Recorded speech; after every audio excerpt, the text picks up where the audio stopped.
So be not conformed to this world. Transform and touch the soul. Ask your eye, you can see the destructive side that's breaking you and me. Breaking.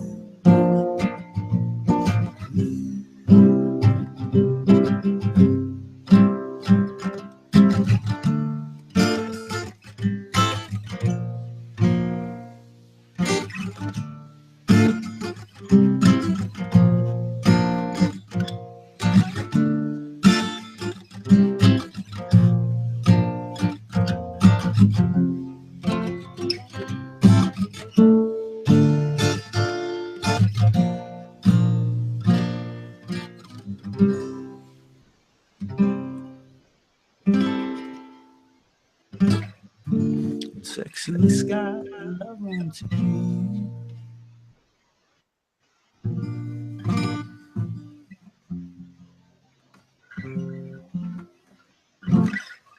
Oof. My voice, I can't sing right now. Out of key. Oh, good. Welcome, appearing a year early. It's Jupiter 2017, coming you in 22 solar cycles. And also Nathan Oakley. What's up, Nathan? Welcome, guys. How you doing? Can you hear me? Yes, sir. How you doing, brother? Oh. Yeah. Very well, very well. I've come on to give BB a hard time, but he's on mute. Oh. Top of the morning, Nathan. How you doing? Cheers, then. Any more introductions before I start giving VB not a hard time? Just no. Go ahead. Present your evidence to the court. What are you on about? It was specifically about something that VB was saying about psychopaths. I didn't actually catch the first part of context. I was changing my kid's nappy, but that's besides the point. Basically, VB was saying the best way to address people who are overtly psychopathic is to meet them with aggression, and that's like the worst thing you could do. You know, psychopaths they feed off yes. people. You will tire out. You cannot stay at that strength level of the true psychopath. You just can't. They will wear you down. Exactly. They're taking negative narcissistic supply from you, yes. if you do that, and they will feed on it indefinitely, and they'll come back for more. So what I wanted to get in was just to say the only way to beat a psychopath is to have no contact ever again. It's fairly well established. Only got to do a cursory search on YouTube. No, I was saying when they're in your face affecting you, when they're in your face actively affecting you. And you have to just walk away and not feed them, because your aggression is their food, which sustains them and gives them more energy while you're expelling energy fighting them. You see what I'm saying? I guess, but it's also a game that can be played, and I just play it until I don't want to play anymore. If I can just drop one thing in, and then I've got very little else to add, to be honest. But there's a guy called H.G. Tudor, British guy. He's had a channel for about 6 months called Knowing the Narcissist, and he does live streams and gets Q&A. And one of the questions he gets asked is, why do you do this? He's a self-confessed psychopath, so what's the benefit to him is a fairly frequent question. And he said that he wanted to address some of the misconceptions about how to deal with psychopaths. Obviously, he gets narcissistic supply from doing it, but the reason was he would see people on Facebook or on YouTube saying exactly what you said. Meet them with the same type of aggression they're meeting you with, and that's the way to win. And it's a fairly common misconception. It simply isn't true. No contact is the only way. I agree. I've dealt with them. Yeah, it's many times. That is word to the wise, actually. There's like nothing you can do, because either way they're going to turn it into it's your fault at every turn. Sometimes when you try to walk away, they'll chase you because you're their food. You really have to cut them off. Yep. And then once you get pulled back in, it's crazy. It's crazy how manipulative people seek to be. Like they take pleasure out of it. It's twisted, man. I think in reality, psychopaths, if they were to ever actually self-analyze, They hate themselves. You know, deep down, there's a horrible monster which they are trying to suppress with narcissistic supply.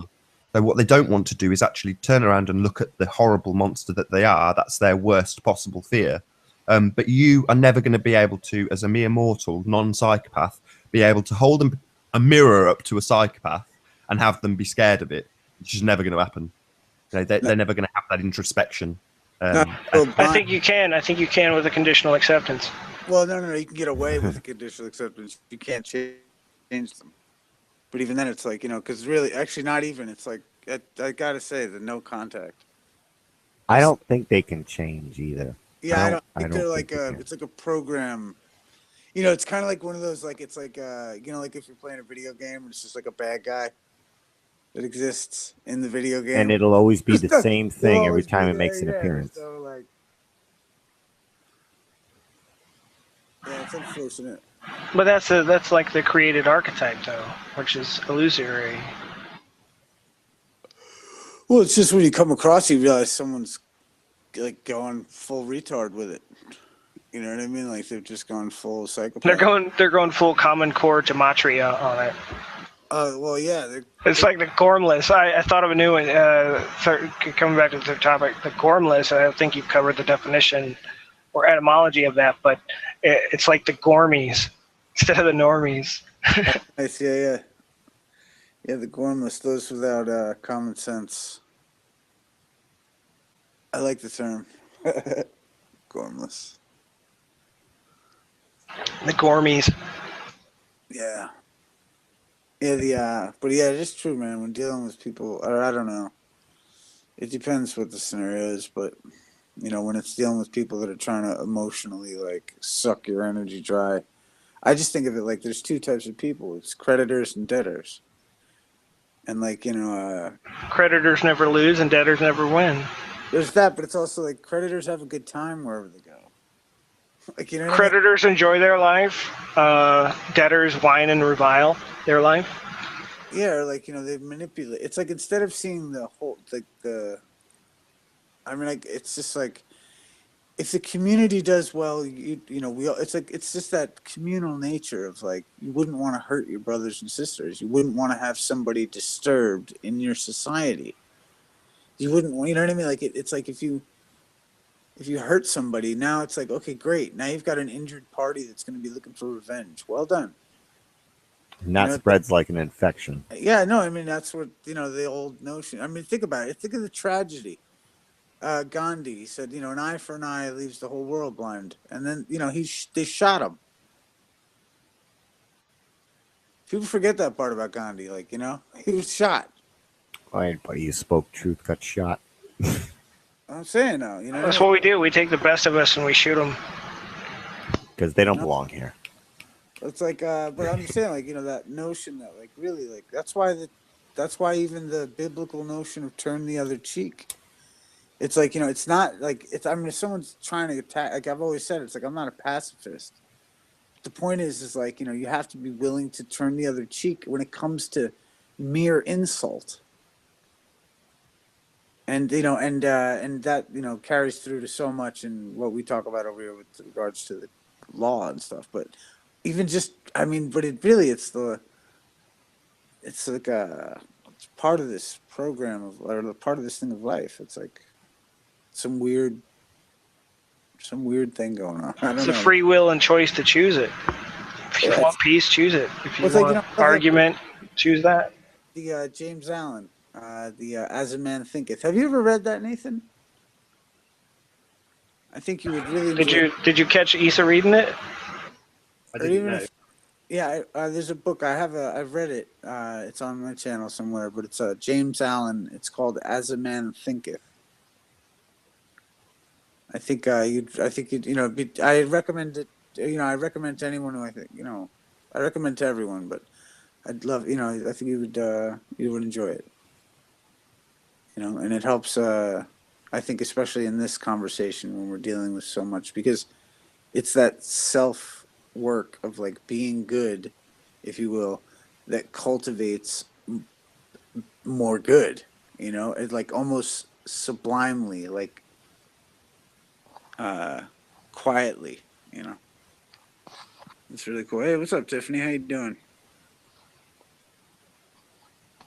Hey, long time no see. Yeah, welcome. Hey.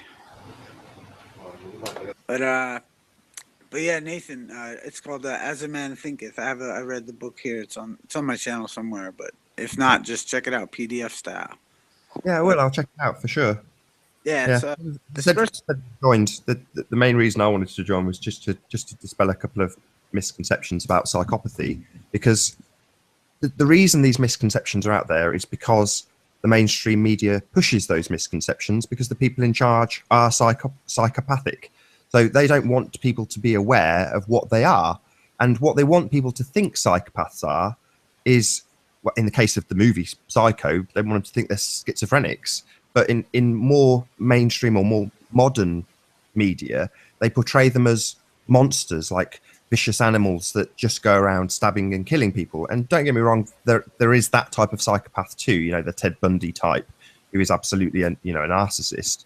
But your typical 99% of them aren't going around killing people. You know, blood is too much of a hassle for most of them, and they just don't do it. So to portray them as that type of monster is deeply, deeply inaccurate. They're more like your Tony Blairs, you know, your presidents and your leaders. Those are your typical psychopaths. And in the case of Tony Blair, you know, he's a mass murderer, but I bet you he's never had blood on his hands. You see what I mean? Oh yeah. Well, I think the more, and I guess, oh yeah, no, I agree. If if we take into consideration all the history that we see before us, I would have to agree. But the thing is, the more common, notion of that, there's like that subtler, like people that deprive you of energy by getting a rise out of, of lowering people down. Like, and you said it earlier, they feel so poorly about themselves that they have to, because they can't create and raise themselves up, they have to lower everyone around them. And once they accomplish that, and you can never accomplish that, that's why they'll never be satisfied. There's always somebody poking up a little bit. You know what I mean? Yeah, well, they target people. Again, this is stuff I've got from H.G. Tudor. But, the tertiary supplies, when you say people around them in general, again, that's not really the case. They might get a little bit of narcissistic supply from a tertiary source, the guy at the bus stop, who they just get a compliment. No, I'm talking about their lover, their intimate, people. Primary narcissistic supply. Yeah. Primary sources, the people that they're marrying or cheating. Right, or yeah, and they destroy them. Yeah, they destroy them with smear campaigns once they're finished with them, and triangulate them against the next person that they target. They criminalize and villainize them to justify their actions when the victim reacts to the psychopath's first strike actions. So this is the game they play. The psychopath makes the first strike actions, whether it be slander, accusation. Then you react as the victim. You react to it, and sometimes after a long period of this, you don't react kindly. You don't say, "Could you please stop?" You say, "Stop it, you, see you next Tuesday." Like, you get pretty, you get angrier and angrier, and then now you are the aggressor. Well, they paint you as that anyway. Yeah. So now they're the victim. They switch around you, and then they make you feel guilty, and they really do destroy you. If you're in a relationship with a narcissist, or even worse, a narcissistic borderline personality, you got to get away from that, because they will destroy you. Spot on, Jibby, but it goes one step further. So if you were so let's say I'm the narcissist and I'm in the relationship with a woman, prior to actually ending that relationship, what I would do behind the scenes is tell everybody that she's a nutter and that she's very angry and that she gets crossed very easily, and then you publicly or otherwise say that person is something negative. And as Jibby says, that's the point that when they react, they don't just say, "See, she's psychotic." They say, "I told you so." I'd already been explaining that she gets angry at the drop of a hat. And as Jibby says, it's in reaction to something that they have specifically done to them.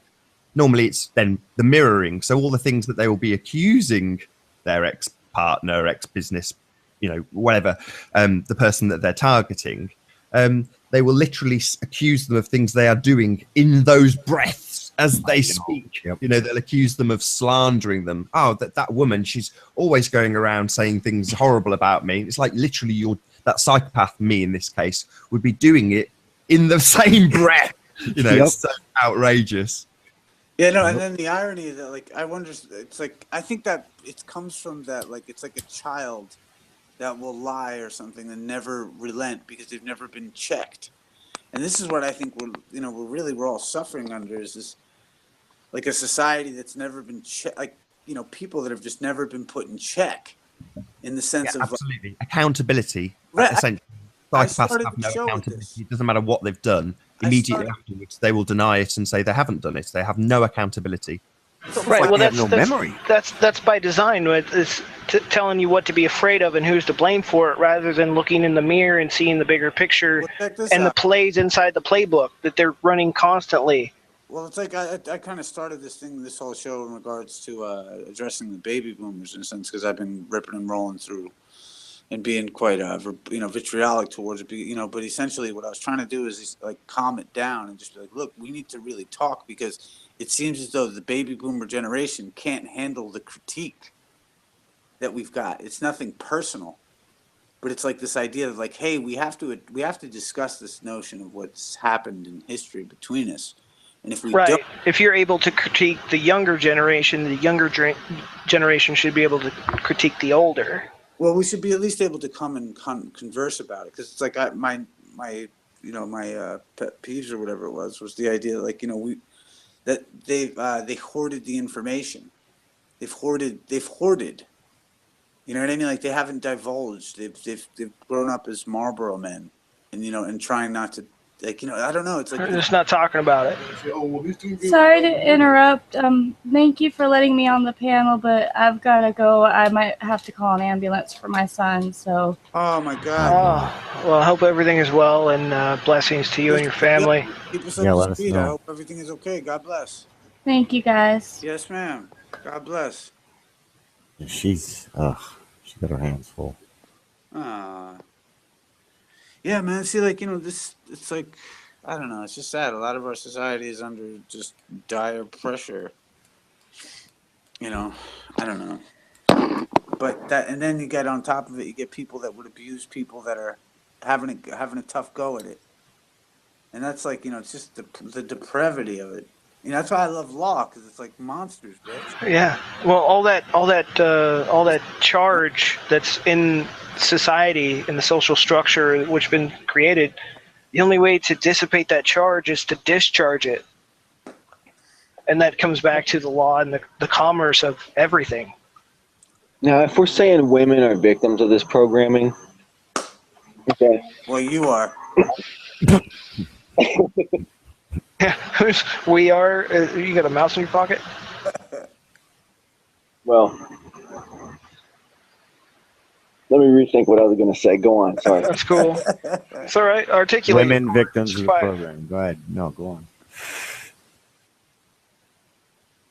Oh. Okay, I got it.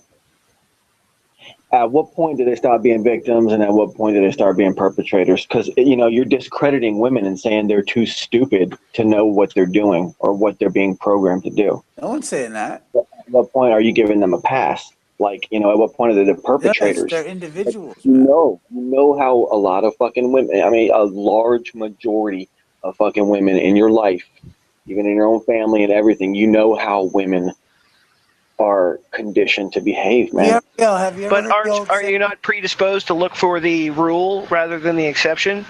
You ever heard the saying, you know women? It's like, bro, this shit is fucking... You do? Tell me about it. Yeah, because I don't know shit. Do you have a song for that one? Yeah, you know, it's like, I'm just saying. Like, unless, like, you know, you're holding it down with the family style and doing it like that, and you're going to have a kid, like... In that point, I look at it like, you know, it's a fucking, like, it's like a, you know, a military operation. Like, you know, both parties are like, all right, we're in. Like, you know what I mean? Like, everything else is irrelevant. You know, that's how I would, I mean, that's how I like to see Nathan over there, you know, kicking ass, having, you know, like, you know, doing the thing. And it's beautiful to see. You know, but it's rare, man. I got to say, it's rare. You know, especially in the States, freaking so much divorce. This is something I was saying too about, well, I don't want to bring it all back. Americanized Well, look, we Americanized grew up with all the women. divorces. Yeah, the occupationally orphaned children. Like, you know, because of someone's sexual desire, basically. Right? That's stimulated constantly. No, think by about it. culture. What generation buys more dick pills, dude? There's dicks in everything.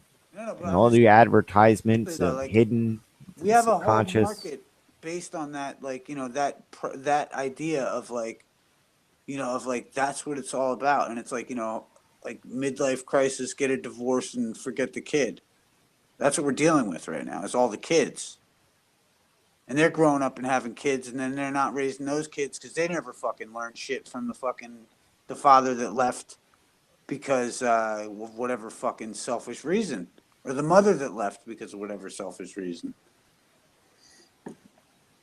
You know what I mean? Because I just didn't feel free because he lost his job, and then, you know, I was being oppressed. shit got tough. I was being oppressed. First world problems.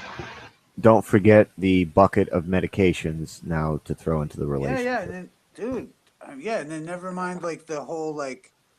Now you have, you're right. You have the whole culture of a bunch of Xanax, wine drinking, complaining ass broads. You know what I mean? No, let me butt in here. At some point, everyone comes to the realization that either you yourself or someone you know, okay, which is very, very likely, okay, their entire existence, the fact that they're alive, is a result of a woman infiltrating a man's life, getting him to impregnate her with a child so that she can have personal security for herself and use the child as heavy leverage. And even in the best of homes that were raised the best of kids, it doesn't matter what kind of situation it's in. Dude, no. There's also great. It's It's true, though. In a lot of cases. You know, you think like this. So grim, dude. What you manifest mentally is what you receive in your physical Unfortunately, reality. that's not true in the real world because I leave my page blank every day. Just let's see what gets written on it, and it's shit constantly is put on it. It's not by me. It's by, you know, no matter what I want to manifest, it's not, you know, it's, the secret isn't true. Well, it's because of where you live. Yeah, that does play a big factor.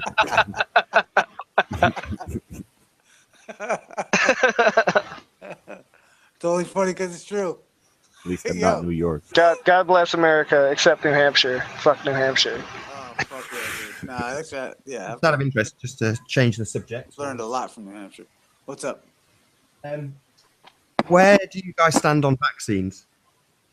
I stand on them with both feet. Daily. Just daily vaccination. Just fuck it. Just fucking every day. There's people talking on the internet talking about how we're not pumping them full of vitamins and minerals and spraying them with vitamins and minerals. Come on now. No, I just saw a flat earth friend today who has a 7-month-old, no vaccines at all. And I mentioned you, Nathan. I was like, oh, Nathan did that too. Like, so I'm starting to see it more and more with flat earth friends of mine. And I hope it picks up. You know, I hope the trend picks up of being an anti-vaxxer. Yeah, me too.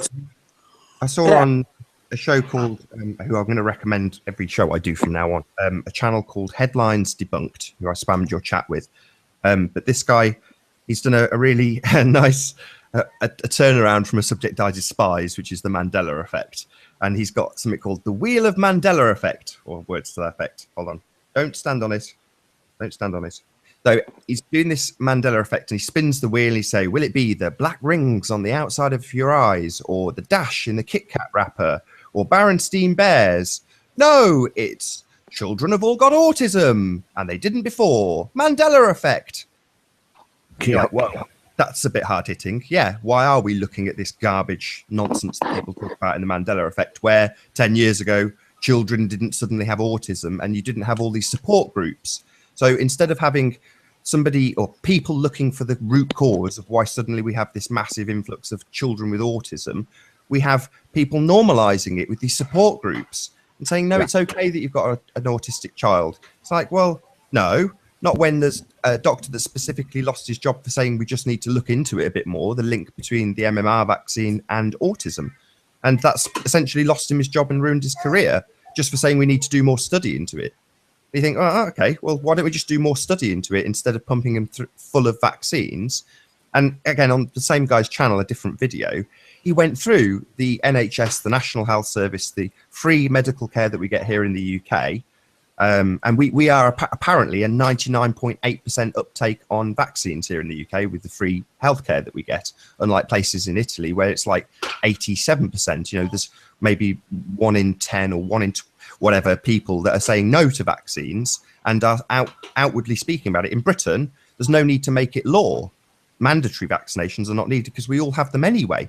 You think, well, this is ludicrous. Why aren't the Brits standing up and saying, well, what about this link between the vaccines, this huge number? And as I say, they listed them on this NHS website and he just read them out. And I was like, I remember when they were just trying to give my kid vitamin K the day she was born, like hours later. And I was like, no.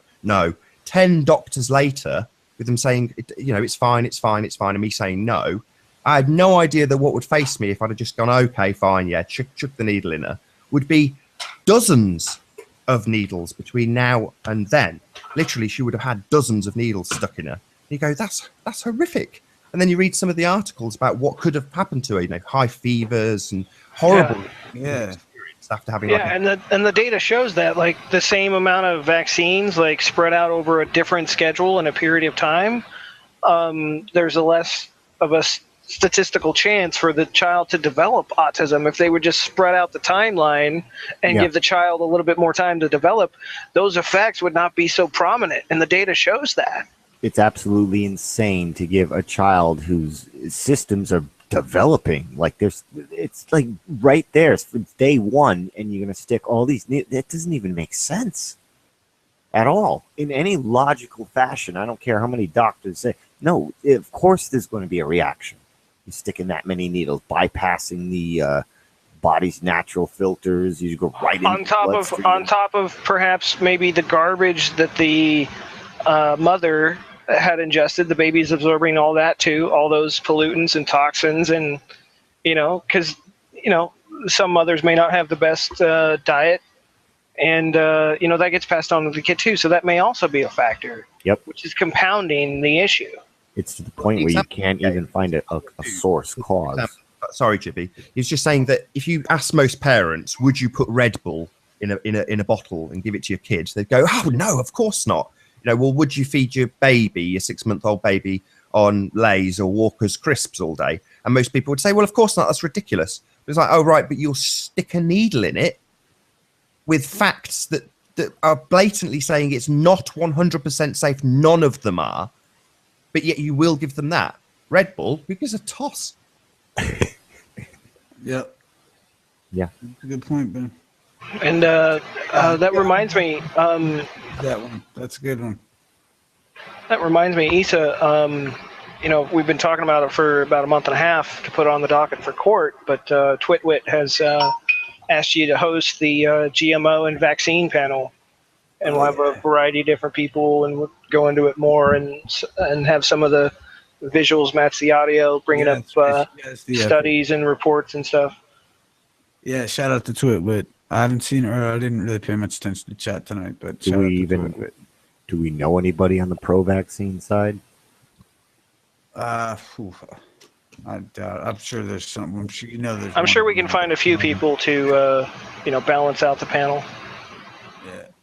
Well, maybe get Charles, Flat Earth Math. He seems to be a good advocate, accredited advocate on the official story side of things. Oh, is he pro-vaccine, Charles? I don't know. I know the only thing he does oppose is climate change. He does not believe see him being the against global warming thing. I could see him not vaccinated, but I don't know. I wonder.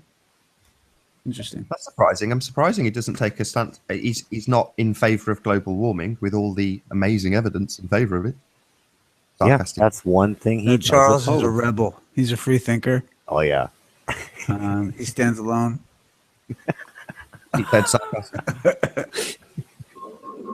I gotta head, guys, bro. I gotta head out. You some man. It's been fun. I feel you, bro. I feel you. We're on the same timeline. All right, VB. It was good speaking with you. Don't go away angry. Just go away. Yo, peace, VB. Yo, traffic truthers. Yeah, for life. Love it. It's gonna be All right, good luck. Good night, man. Be well.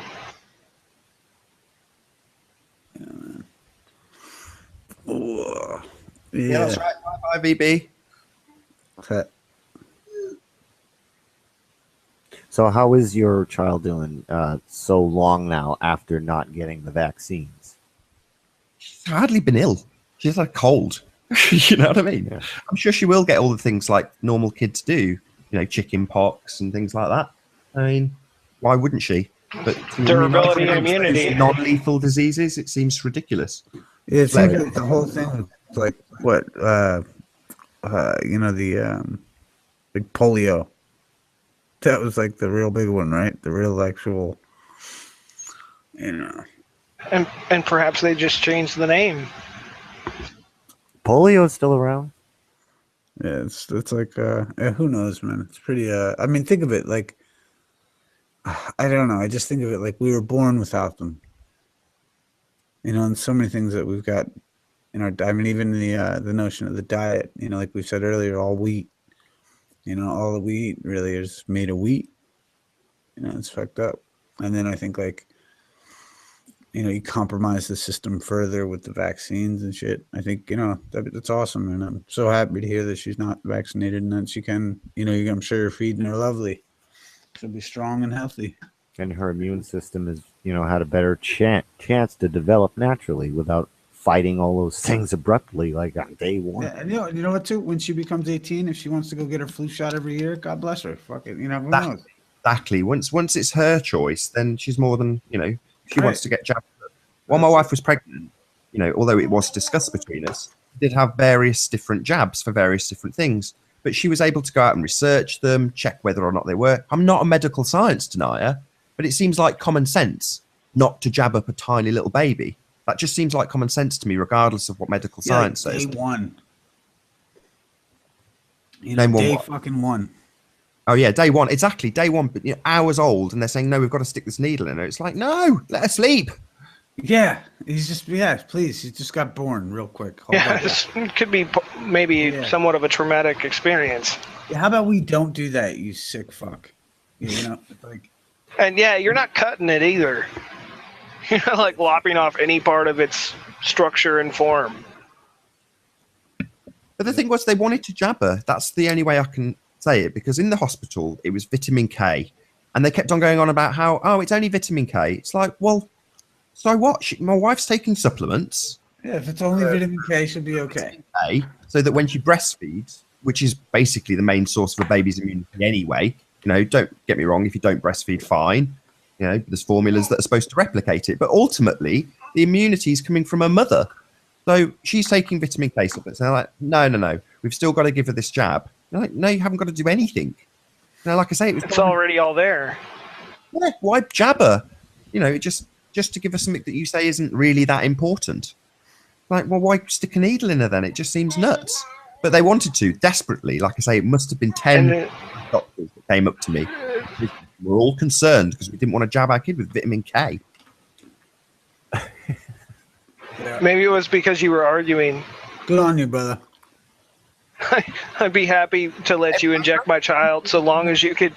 No, wait, no, never mind. I'm not willing to let you inject my child in any way. I can see that argument. I'd be like, yo, so long as you do yourself first. Yeah. Yeah, you get on. But that was exactly it. Everybody there was totally compliant with everything everybody was telling them. And, you know, there was points where my non-compliance was a little bit upsetting to my wife. But I think in the aftermath, I'm like, no, I'm really glad I was that defiant. You know, for instance, she was very depressed immediately after giving birth. It was very traumatic, as you would expect.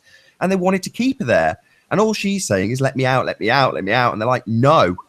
And eventually I was like, what do you mean no? Right, I'm signing her out right now. You've got no option in this matter. We're taking our baby and we are leaving, whether you like it or not. And they were a little bit taken aback because they're so used to saying to their patients, no, you're going to be staying here. And they just go, oh, am I? It's like, no, you need to be back at home, looked after in a really pleasant environment, not in 40-degree heat in this boiling hot hospital, understaffed with no, you know, initially there was no bloody cot for the baby. It was pathetic. And that was the type of environment that they're like, no, we want to keep you here. It's like, no, the way to de-stress this person is to get them into a nice, pleasant, comfortable environment. Like home. Yeah, exactly. Yeah, that's awesome.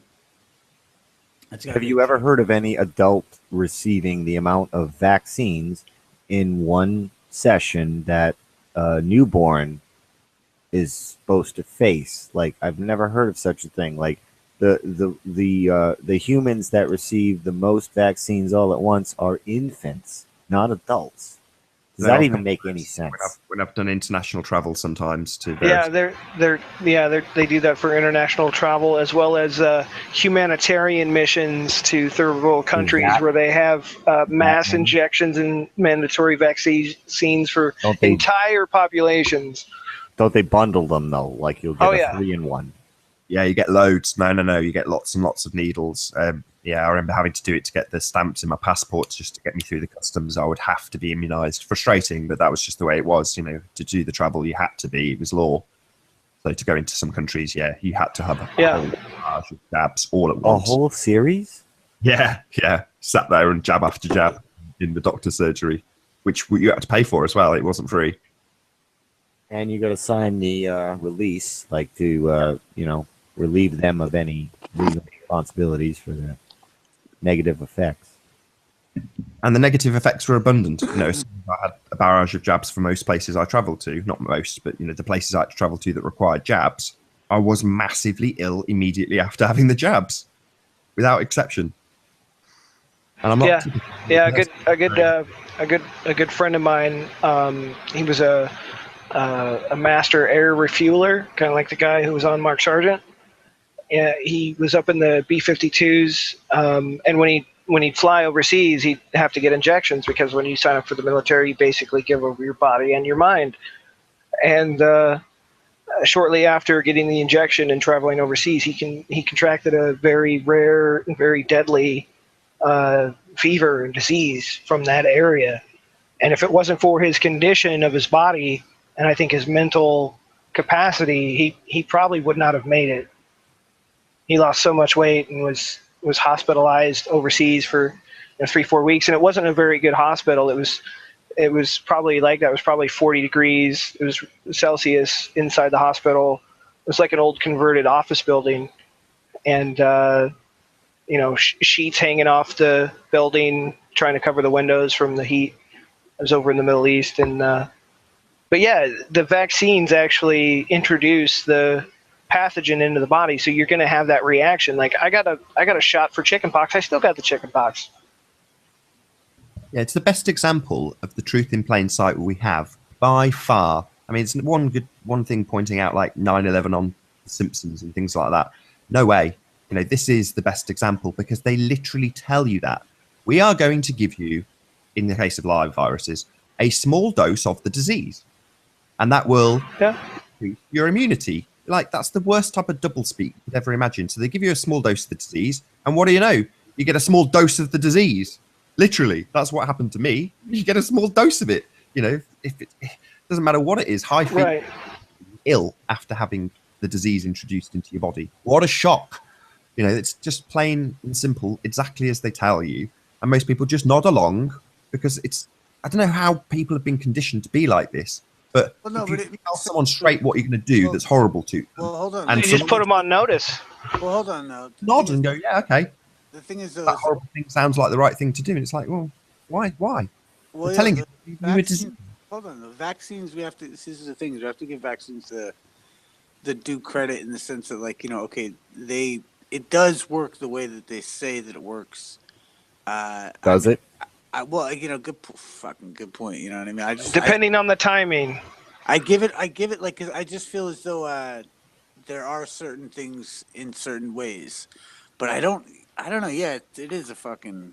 The theory is that the small dose of it will now train your immune system to prevent it next time, but that's just the theory. But that goes to the first time. That goes to timing. Like, you do it at a time when the body has developed enough to where the immune system is strong enough to combat it in a low dose. Like, that's where I could see it being effective, not at fucking day one, man. Yeah, not at day one, not at day 3, not at 6 months, not a year, not not 4 years, not 5 years. Probably 18 sounds about right.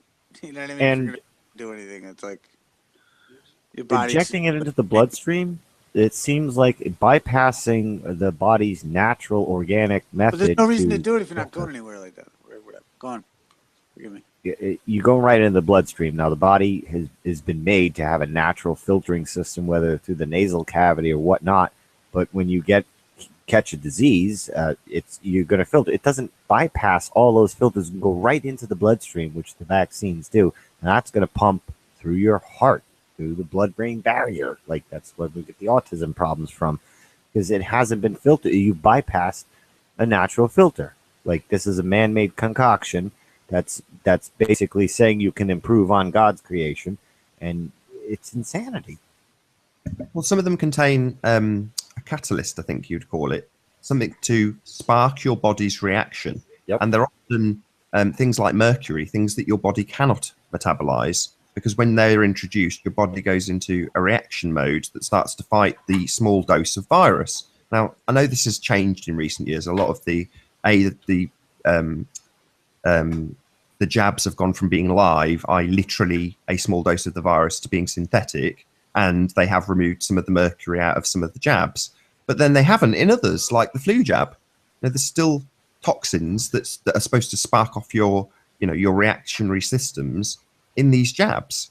They're just horrific when you read about them, and they're fairly overt about this. It's like I say, it's the best example of the truth in plain sight you have, because it's just out there. They just tell you.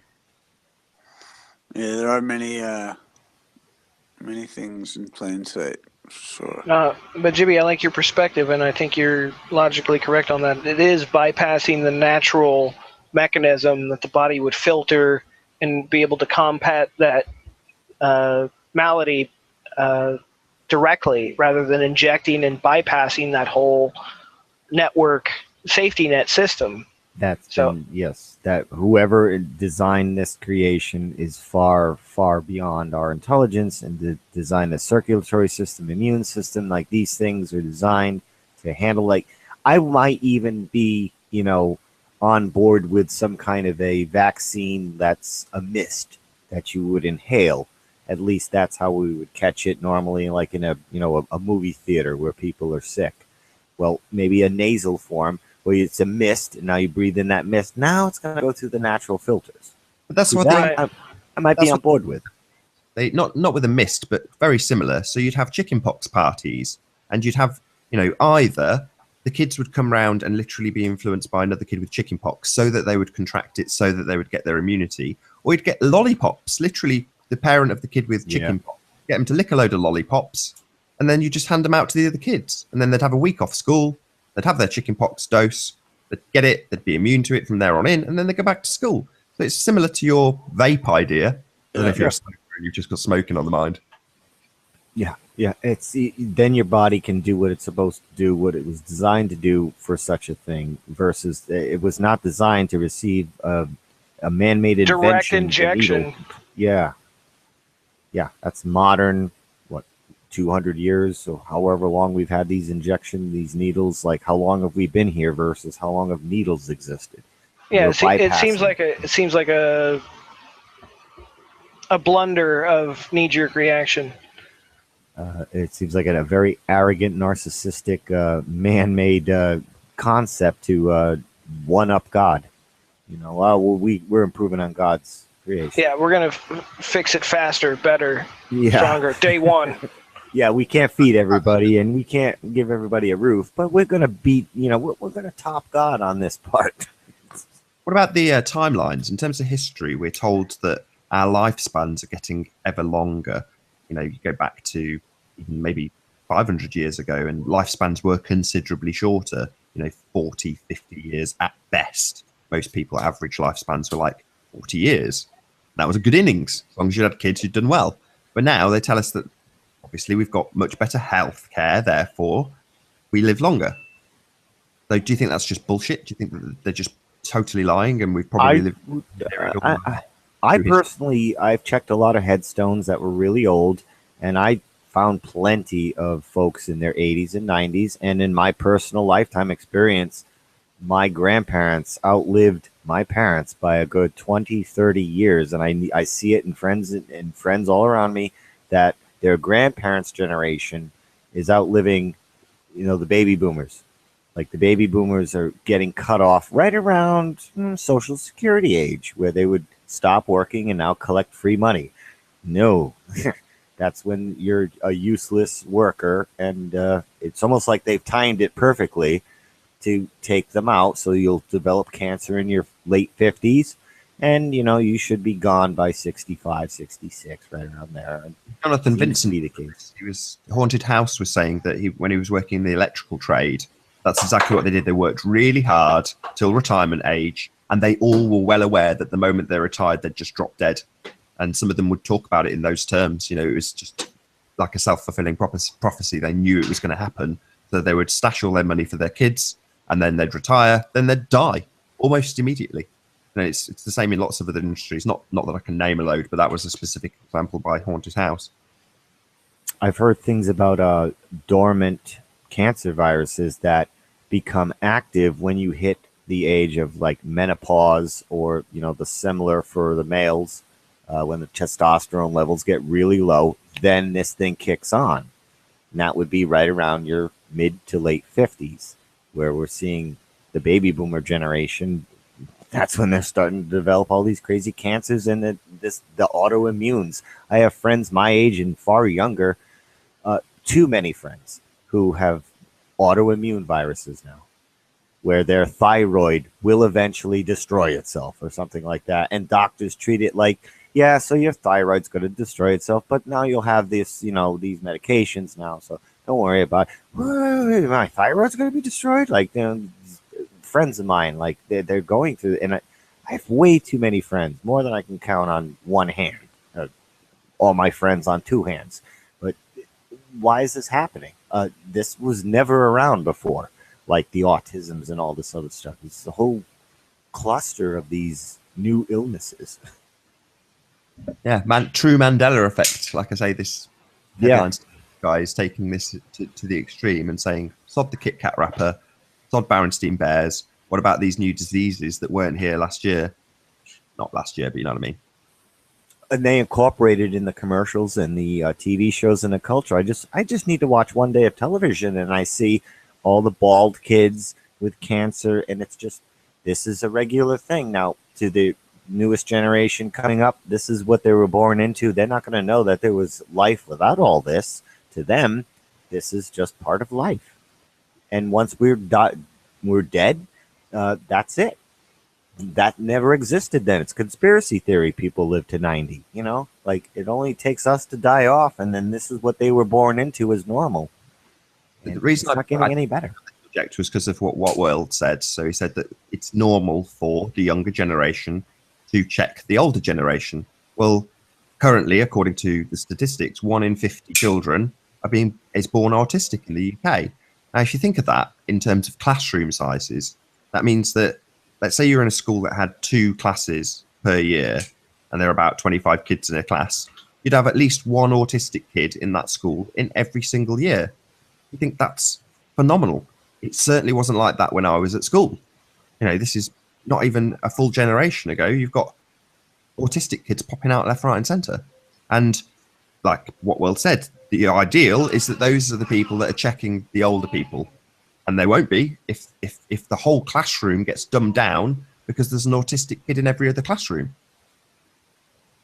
Yeah, and there's so many variations of autism, like ADHD, they say is a form of autism, and that's like 1 in 5 kids, maybe here, maybe less. Like so there's variations of autism, Asperger's, all these different classifications. So the autism is... Buy the ADHD thing, though, because I simply don't buy that.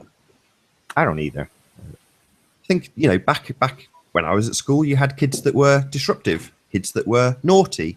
Now... Bored. Couldn't pay attention. Couldn't follow along with boring shit. Yeah. And this has popped into my mind just now, but I was one of those kids because back in school, I was short-sighted. For some reason, my eyesight has actually massively improved. But when I was at school, I was sat at the back of the class and was classed as a disruptive kid because I wasn't paying attention. And in reality, I had an optical problem. That was corrected. Suddenly I was a perfectly well-behaved kid. Well, for the most part. But yeah, that was an issue that if I was in America, the chances are they'd give me bloody Ritalin rather than an eye test. Yep, in some kind of a 7-minute drive-through psychology. That's what it's drive-through medicine now in psychology in America. You get about 7 minutes, and then you walk out with 7 scripts. And there you go. They've diagnosed you in 7 minutes. Never met you before. I used to take people to these appointments, the mentally challenged especially, and orphan kids. They go, like in their first week, they're right to the psychiatrist. 7 minutes later, they got a handful of scripts. I got to go take them to the pharmacy and fill them up. And yeah, it's disgusting. Yeah, it seems like they're demonizing and medicating the normal, and then medicating to be abnormal. And then now they've caused in the problem reaction solution. They've caused the problem. We react, and here comes the solution. And eventually it'll just lead to you work all your life. And then when you get that cancer or whatever it is, the insurance companies that's going to spend a lot of money now for your treatment. What's your assets? Oh, you're sitting on a house, car. We're going to lien that. Otherwise, we're not going to cover you. So now they're going to lien all your assets to pay for your treatment that they caused, to need the treatment for. That's a double-edged sword in itself, because we have the opposite here. It costs us nothing. Our medical care is free. However, as I said earlier, we have like a 99% uptake on vaccines as a direct consequence. If you were the guy that walked in with that problem and was given 7 strips to go out and fulfill, you've only got to pay a small, a tiny fee to get all of them. In one dose, you can pay like £7.50 and you've got all your prescriptions. Over there, like you say, you'd have a crippling medical bill or a claim that you'd have to, presumably you've got a broker or whatever they call it, an underwriter that would look at that and decide whether or not you are worthy of your medical treatment. So at least here, although it doesn't happen, like in the case of my wife when she was pregnant, you can research, you can decide for yourself what seems appropriate, because it's, as I say, you don't just deny medical science outright. That would be ludicrous to chuck the baby out with the bathwater. But a baby can't research that. We can. But in the UK, because you don't have to pay for them, you just assume that the doctor's correct medical science is flawless and you should take the pills and potions they give you without any consideration. And most people don't. They don't give it a single thought. Just the doctor said, these pills, let's take them. And it's taking advantage of their trust. We trust the white coat. That's what we were born trusting. Our pictures when we were children. The man in the white coat, doctor, big smile, hi. And your first impression of a doctor is a friendly man in a white coat. It's been Walter concretized. Yep, they get to us young. It's all laid out. We're born into something already laid out perfectly. Very polished. Polishing it up even more. In America, anyway. And if you're poor enough in America, all psych meds are usually really, really cheap you can get. But if it's something for, say, you have COPD or liver problems, now those are the expensive medications. But if you want to take Ritalins and Adderalls and all that stuff, $2, $3, if you're in poverty level, that's not a problem. But they won't cover the important meds because your organs are shutting down or something. It's nuts. To make you crazy? No, that's cheap. It makes you a consumer. Yeah. Rather than treating the root cause, you're just mitigating the symptoms. Always about treating, never about curing or healing, I should say. Yeah. You cure meat. You want to heal a person. But treatments, just work on the treatment. Well, what about the cause? Well, That's still being scientifically debated. Yeah, we don't know the cause yet. I'll talk to dentists. I'll be like, you telling me now in 2017 you guys can't make artificial dentin? Like we can make artificial anything. Just can't figure out how to make teeth yet, though. keep putting them in the mercury fillings, though. It's just, and I've talked to them about that. I'm like, isn't mercury one of the top 5 most toxic things to the human body? Not everybody reacts to it the same.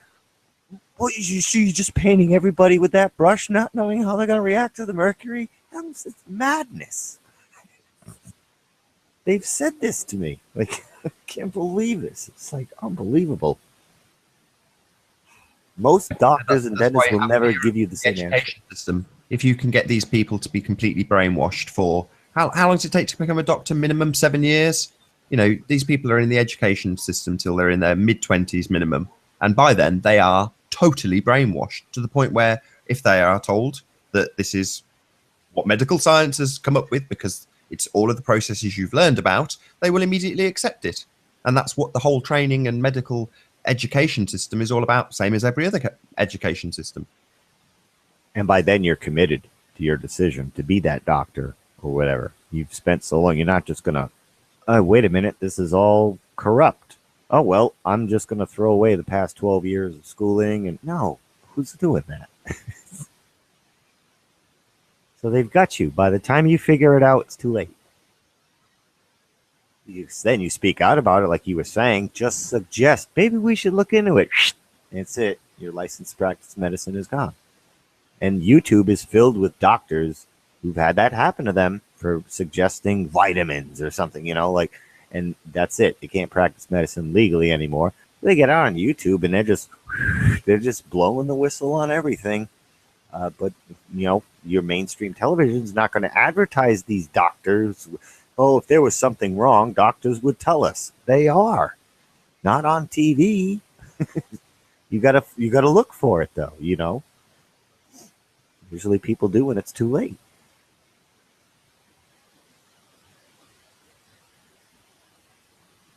The answers are out there. The questions are being suppressed.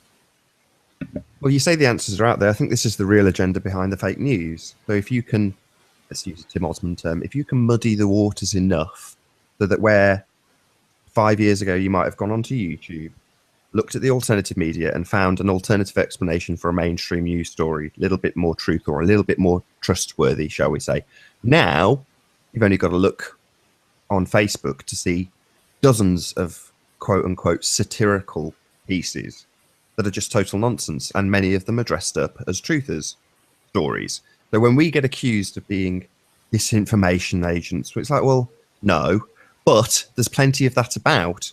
Most of it probably, and I'm speculating here, is come originally from mainstream sources.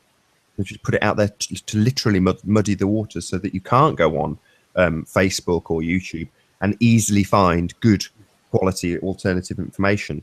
You find dross, fake stories, fake news in the alternative media. And I think that's its purpose. So that we aren't easy to find. We aren't easy. Not that. No, we're not easy to find. We are out. But it is finding that needle in a haystack. And what do? They add more hay.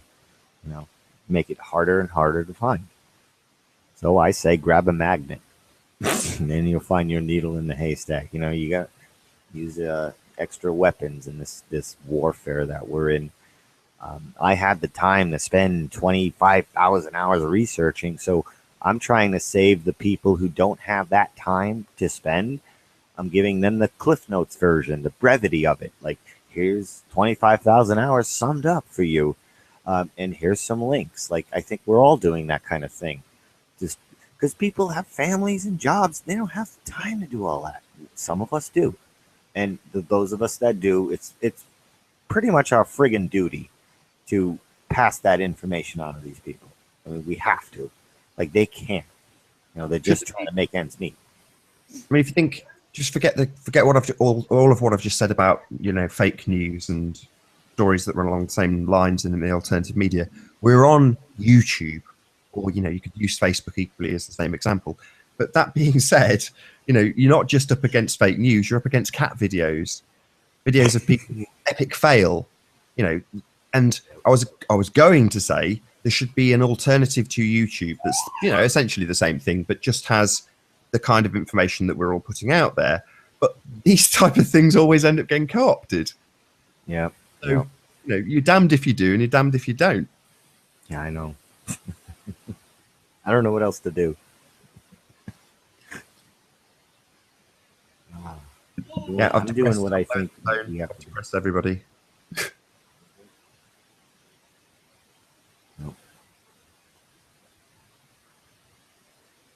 Forgive me, it's early in the morning. Just past 4. Nothing to forgive. Yeah, maybe Issa will round out if he's still awake. Issa, you still up? I think he is. He might be doing something though. He might be making coffee. It's almost that time.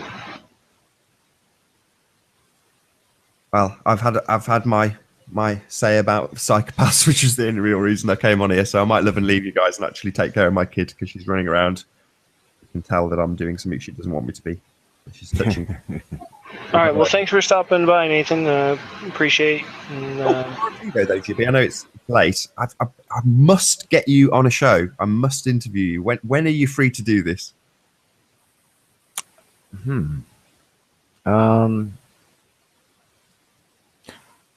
Yeah, I'm kind of free in the next couple weeks. Okay. Next couple weeks. My email is just jibbijedi@gmail.com. Shoot me an email and we'll talk it out in the emails. Yeah, in the next couple weeks if you want. Awesome. There's a variety of things I could talk about. Excellent. All right, thank you for having me. And cool, yeah. Look forward to that. Be well. Yep. Take care.